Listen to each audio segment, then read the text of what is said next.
I caught my cheating wife when her affair partner sent me a thank you message by mistake. A single text meant for someone else landed in my inbox. A thank you that cracked open a secret and left me questioning every smile she'd ever given me. I was sipping coffee on the porch of our farmhouse in Willow Valley, Pennsylvania, the morning sun painting the 80 acres of crops in golden hues, when my phone buzzed. The message read, "Thanks for last night, Sarah. It was unforgettable. Can't wait for our next escape. T." My name's Jacob, not Sarah. My wife, Sarah, a local baker known for her pies, was inside kneading dough, her laughter still echoing from breakfast with our son, Levi, 8 years old. Confusion turned to dread as I realized the text was meant for her, from someone named T. My hands shook as I scrolled through our shared family plan, finding no T in her contacts, but the number was local. That's when the pieces started falling into place. Her late baking classes, the new perfume, the hushed calls she stepped outside for. I confronted her that afternoon, phone in hand, the text glowing like a neon sign. Sarah's face drained of color, flour dusting her apron as she stammered, "It's not what you think, Jacob." But it was.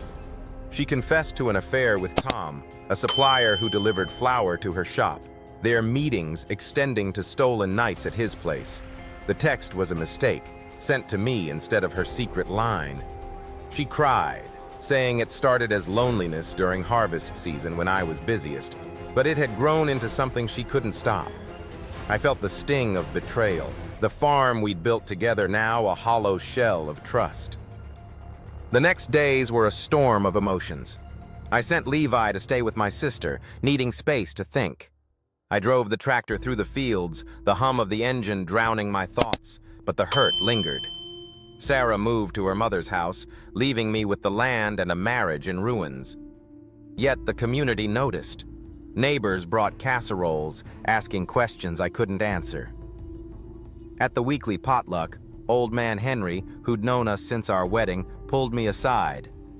"Son, this land's seen worse. Give her a chance to explain proper." I met Sarah at the orchard where we'd first kissed, the gnarled trees whispering history. She spoke of guilt, of missing Levi, of wanting to fix it. I saw the woman I'd loved, not just the mistake she'd made. Instead of rage, I felt a flicker of the bond we'd shared. I didn't forgive her then, but I agreed to counseling for Levi and the farm's legacy. As autumn painted the valley in fiery reds and golds, I stood with Sarah and Levi under the orchard's oldest tree, the air crisp with the scent of apples. The text that broke us had also brought us back to a fragile hope, not of perfection, but of rebuilding. The farm, with its 80 acres of life, stood witness to our pain and our promise. Hand in hand, we faced the sunset, tears mingling with smiles, knowing the land would hold us together if love could find its way again.